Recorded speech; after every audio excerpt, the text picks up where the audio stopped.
Hi everyone, and welcome to the Weekly Woo. This week, we pulled Bee Spirit in reverse. So first off, when you see bees this week, I want you to come into focus about what was it that you were just hearing, or what were you just saying, or what were you just thinking? There is a moment of recognition there that the bee species is going to be giving us as we work through this week. Now, in reverse, this totem can be an invitation to pause, right? If you think about like the busy bee, but it's in reverse, it's saying there's something you need to just pause and possibly reconsider. Now, we are in the shadow of a Mercury retrograde that will be in the sign of Gemini. As far as I'm concerned, I'm already treating it like we're in the retrograde and will be until the end of June.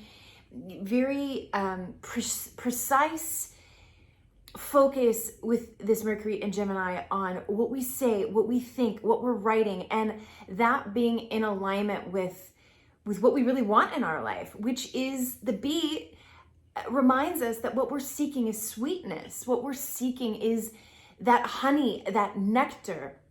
You think about bees' relationships with flowers, which are considered, right, the brain of the plant. And the bee is literally like up in that vibration of the plant world. There's an invitation to like go deeper into pleasure and to maybe pause the busyness that would give you an opportunity to make an excuse for why you wouldn't be experiencing pleasure. Now, the bee, right, we think of like the hive mind. It's such a great example, the bee species, of like a collective consciousness. And we are a part of the human collective consciousness. We're also part of the consciousness of the entire earth. When bee is in reverse, it's pointing to situations where maybe we aren't working cohesively with the collective, and maybe we are experiencing like envy because somebody else has sweetness that maybe we think we can't have on our own.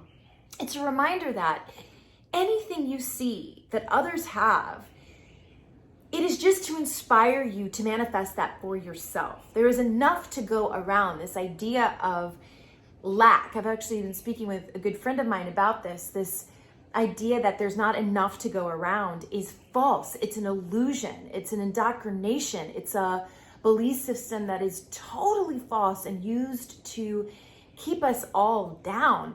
The truth is, we live in an abundant universe. So this week, you're going to have an opportunity to really shed that belief system of lack and scarcity. And this is so apropos because we have a Sagittarius lunar eclipse on Wednesday. And this eclipse, Sagittarius is all about what we believe, how our beliefs mold the physical world that we're in.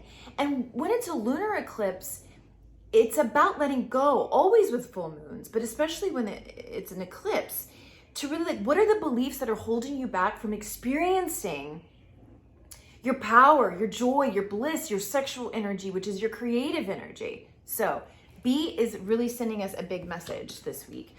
Our crystal this week is rhodochrosite. Its keyword in this deck is self-love. Its essential oil is ylang-ylang, which I think is so interesting because ylang-ylang is in many circles considered an aphrodisiac. So if you're into essential oils, this is a great week to be working with ylang-ylang. I also feel like with ylang-ylang, why it's so so good to open up creative and sexual energy is because those thought patterns, those beliefs that keep us maybe like ashamed of our body, are unable to fully like let go into pleasure. Ylang-ylang like comes in and shakes all that up. Now, self-love, what I'm learning about self-love, right? Because we're always learning. When we know we are loving ourselves, how do I say this?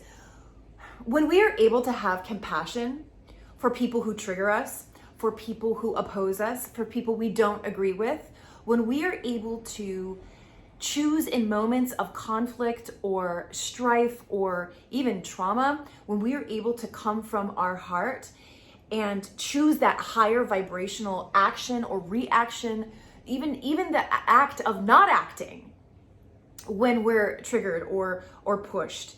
This is an indication that the self-care is working, that the self-love is working, that you're cultivating that nurturance and that care of self to such a degree that when the limbic system has to take over, it's like on autopilot. The love factor is on autopilot. That heart-centered space that I've been talking about, it proves that it's actually your highest vibration. It's your baseline.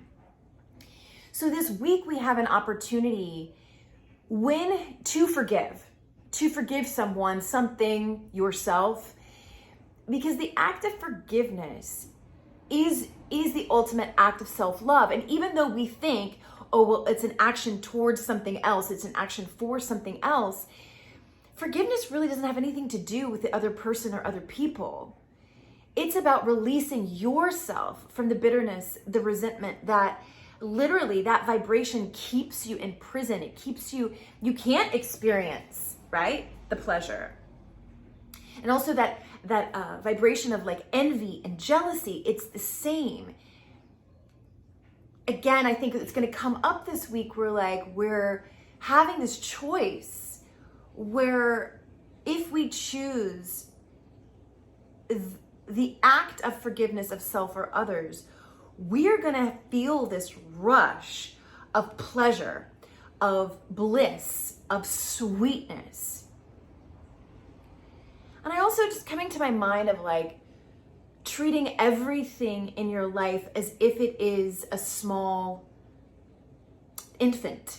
This idea of the care that we give to our young being so special, so sweet. Can you treat yourself that way?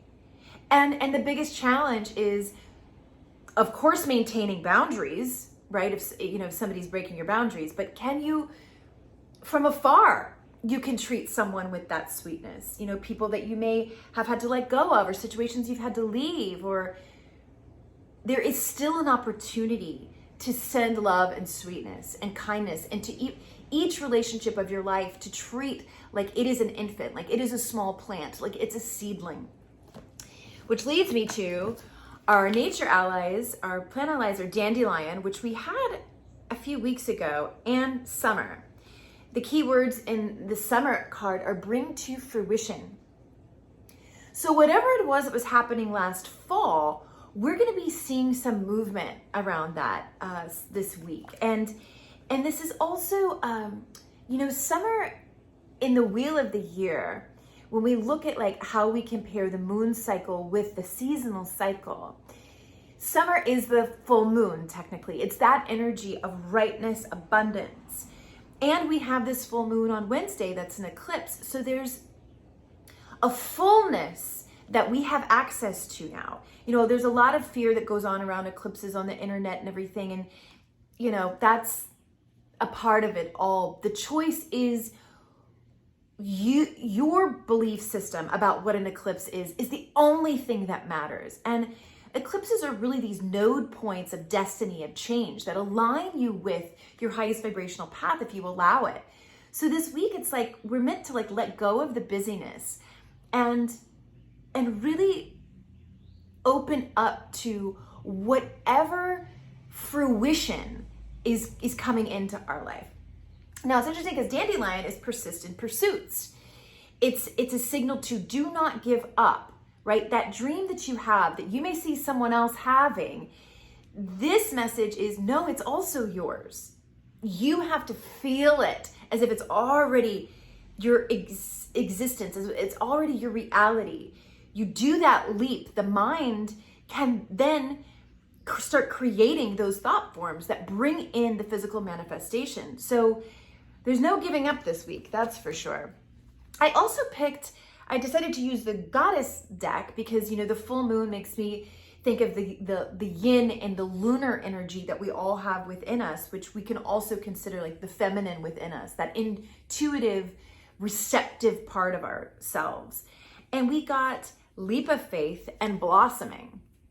I also thought this was interesting because the color palette is very similar. And it's this indigo color that I want to bring up, that I want to draw to our attention. Whenever we're in eclipse zone and whenever Mercury's going retrograde, it's just an invitation to get so close to self and to really think about, what is intuition? Where is that coming from in you? Are you accessing your intuition? It's different than the mind. And sometimes we have to clear out belief systems that stop us from accessing our body wisdom. And so I think that this week we're gonna have some opportunity to, I guess it was like, it'd be like a mental reset where we're gonna be able to recognize, oh, that thought pattern, that belief, that opinion I've had actually doesn't serve me. And it actually stops me from being able to persist in my pursuits, take leaps of faith, and blossom, right? Because we have summer and blossoming. It is a time to expand. It's a time to, old chapters ending, new chapters beginning. And then in 2 weeks, we're gonna have the solar eclipse, which is really going to give us a sense of, okay, now that I've made these realizations, now that I really see what I've had to let go of, I see where the patterns haven't served me. Now what am I going to do with it? What action am I going to take? How am I going to meet these points of destiny? How am I going to upgrade? Because that's what this eclipse season is all about. I really feel strongly about that. I don't feel like it's going to be negative. I feel like, the only way that it can be negative is if you're stuck in a position where you're telling yourself no and you're cutting yourself off from change because you're afraid. And that's what this leap of faith is saying. Take a risk and put your heart's true desire into action. You are just getting started, so have patience with yourself in the process and do not give up. Persist in pursuits. Love yourself enough to choose sweetness, even in what we would consider like, funky situations. You are the master of your life. You are the magician, and you have a choice. And this eclipse season, we're gonna really have these choice points. What are you going to choose?